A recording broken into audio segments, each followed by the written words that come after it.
Olá, eu sou o pastor Gilvan Lima, da Sociedade Bíblica do Brasil, e hoje nós vamos refletir sobre a missão da igreja diante dos desafios culturais atuais. O texto escolhido é o que se encontra no Novo Testamento, no livro de Atos, capítulo 17, dos versículos 36 ao 34, quando Paulo está em Atenas. No tempo de Paulo, Atenas não era mais tão grande quanto tinha sido no passado, mas ainda tinha fama de ser o berço da civilização grega. Era uma cidade independente, aliada à cidade de Roma. E no seu discurso a esses ouvintes pagãos, Paulo não faz nenhuma referência às escrituras sagradas ou à história dos israelitas, pois isso não teria nenhum sentido para eles naquele momento. Mas voltando aqui ao texto bíblico, nós temos a seguinte descrição da mensagem. Atos capítulo 17, verso 16. Enquanto estava esperando Silas e Timóteo em Atenas, Paulo ficou revoltado ao ver a cidade tão cheia de ídolos. Ele ia para a sinagoga e ali falava com os judeus e com os não-judeus convertidos ao judaísmo. E todos os dias, na praça pública, ele falava com as pessoas que se encontravam ali. Alguns professores epicureus e alguns estoicos discutiam com ele e perguntavam: o que é que esse ignorante está querendo dizer? Outros comentavam: parece que ele está falando de deuses estrangeiros. Diziam isso porque Paulo estava anunciando Jesus e a ressurreição. No verso 19 está escrito: então eles o levaram a uma reunião da Câmara Municipal e disseram: gostaríamos de saber que novo ensinamento é esse que você está trazendo para nós, pois você diz alguma coisa que nos parecem esquisitas e nós gostaríamos de saber o que elas querem dizer. É que todos os moradores de Atenas e os estrangeiros que viviam ali gostavam de passar o tempo contando e ouvindo as últimas novidades. Então Paulo ficou de pé diante deles na reunião da Câmara Municipal e disse: atenienses, vejo que em todas as coisas vocês são muito religiosos. De fato, quando eu estava andando pela cidade e olhava os lugares onde vocês adoravam os seus deuses, eu encontrei um altar em que está escrito: ao Deus desconhecido. Pois este Deus que vocês adoram sem conhecer é justamente aquele que eu estou anunciando a vocês. Deus, que fez o mundo e tudo que nele existe, é o Senhor do céu e da terra e não mora em templos feitos por seres humanos, e também não precisa que façam nada por ele, pois é ele mesmo quem dá a todos vida, respiração e tudo mais. De um só homem ele criou todas as raças humanas para viverem na terra. Antes de criar os povos, Deus marcou para eles os lugares onde iriam morar e quanto tempo ficariam lá. Ele fez isso para que todos pudessem procurá-lo e talvez encontrá-lo, embora ele não esteja longe de cada um de nós. Porque, como alguém disse, nele vivemos, nos movemos e existimos. E alguns dos poetas de vocês disseram: nós também somos filhos dele. E já que somos filhos dele, não devemos pensar que Deus é parecido com um ídolo de ouro, de prata ou de pedra, feito pela arte e habilidade das pessoas. No passado, Deus não levou em conta essa ignorância, mas agora Ele manda que todas as pessoas, em todos os lugares, se arrependam dos seus pecados.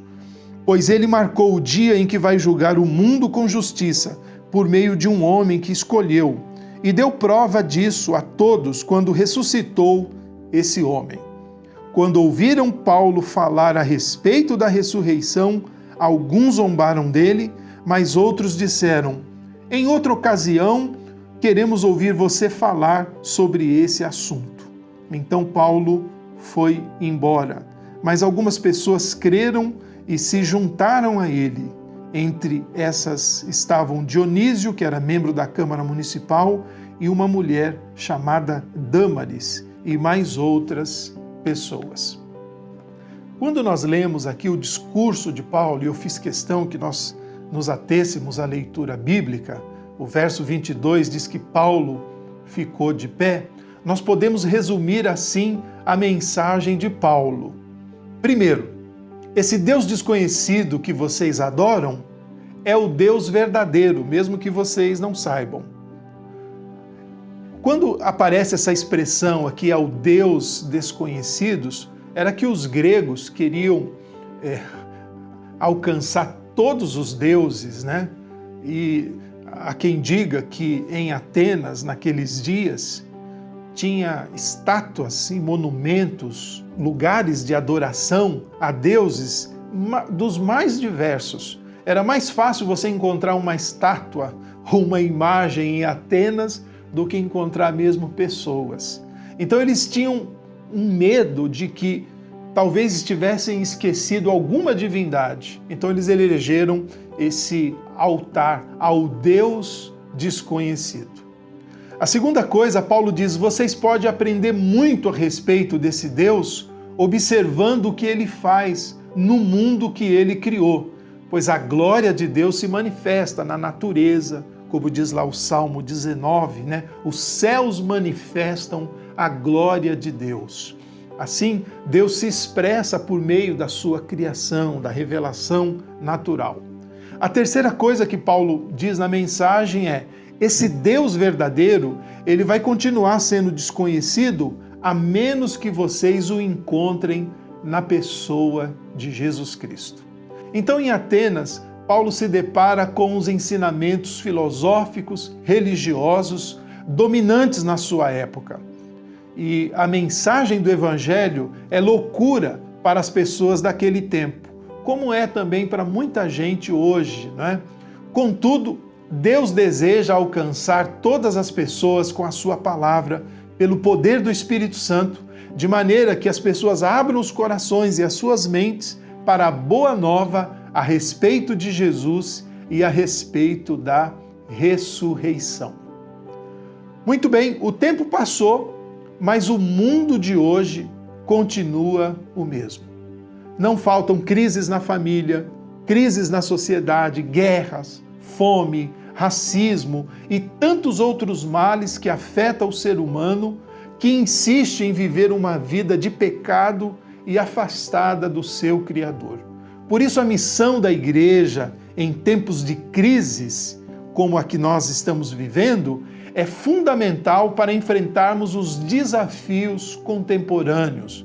A igreja deve anunciar o Evangelho com fervor, fé, coragem, demonstrando que a verdade revelada em Cristo Jesus, ela dialoga com o homem moderno, com os desafios de hoje que nós enfrentamos. Que relação nós podemos fazer com o texto bíblico lido e com os desafios que a igreja enfrenta hoje? Quais são as dores e as necessidades que a sociedade vive e que a igreja pode ajudar e deve comunicar a verdade do Evangelho?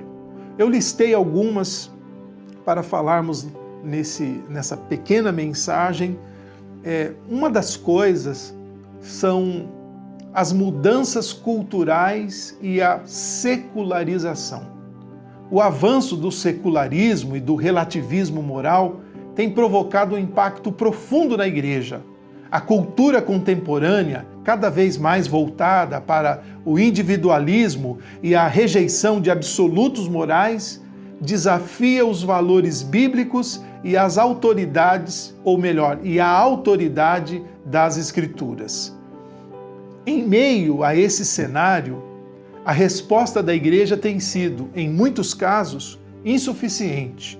Algumas comunidades cristãs adotam uma postura de conformidade, suavizando a mensagem do Evangelho para agradar a sociedade, enquanto outras tornam-se reativas e isolam-se completamente, perdendo a capacidade do engajamento.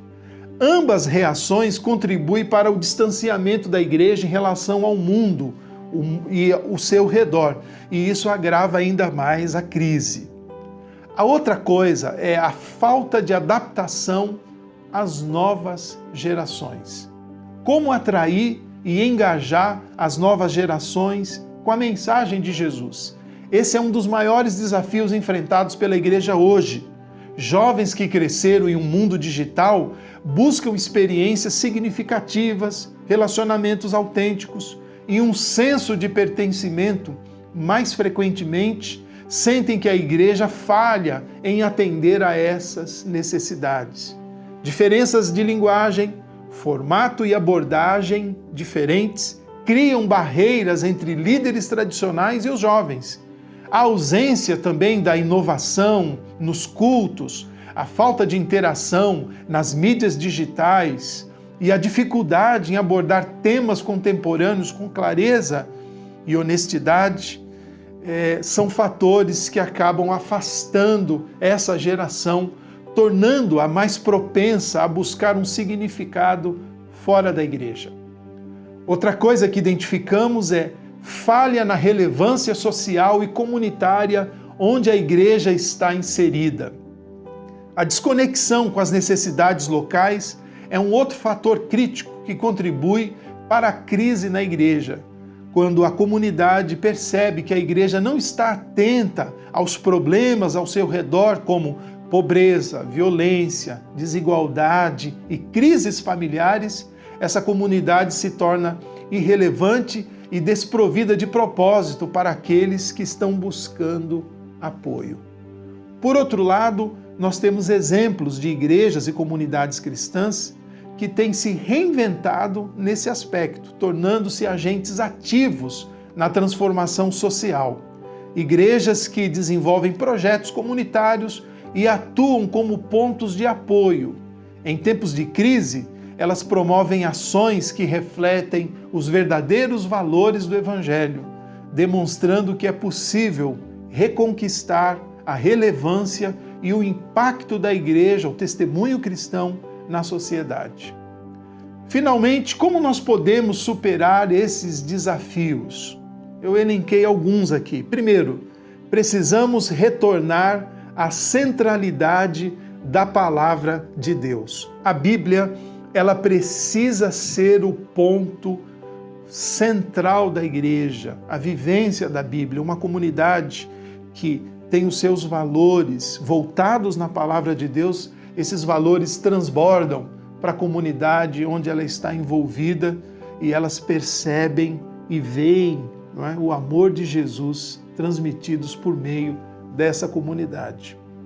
A outra coisa é o investimento em lideranças cristãs que sejam éticas e inspiradoras pelo bom testemunho que dão junto à comunidade e sejam parecidas com Jesus.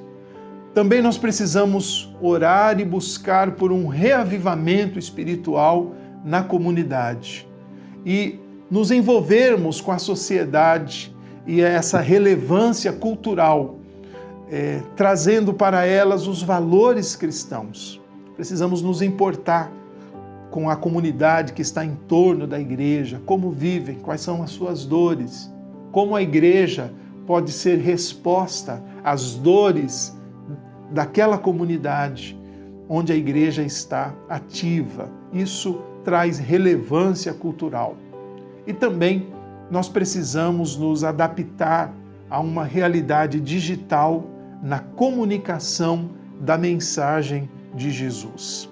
As redes sociais são um grande campo missionário, não é verdade? Tem uma pesquisa que mostra que os brasileiros gastam boa parte do seu tempo conectados nas redes sociais. E lá nós precisamos também comunicar a mensagem de Jesus, essa mensagem tão boa, tão animadora que nós ouvimos dentro das igrejas, nos templos, né? Na pregação da mensagem, nos cultos, e nós somos edificados, essa mensagem ela precisa ir também para os meios digitais e alcançarmos mais pessoas com a mensagem de Jesus.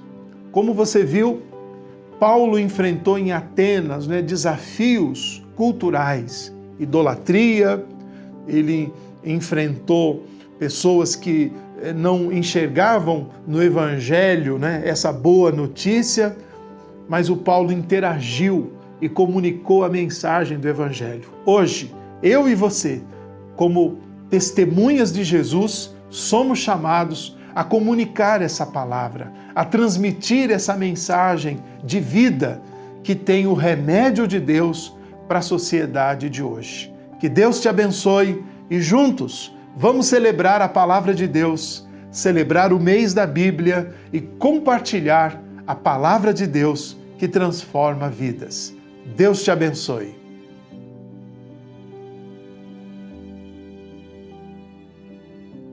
Ofereça uma semana de formação antes do segundo domingo de dezembro. Inclua palestras, seminários e mini-cursos com preletores graduados.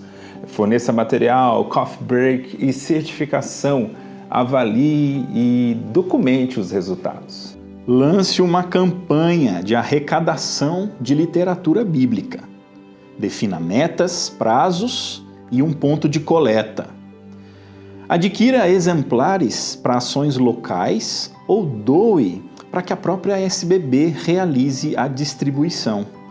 Divulgue o progresso semanal.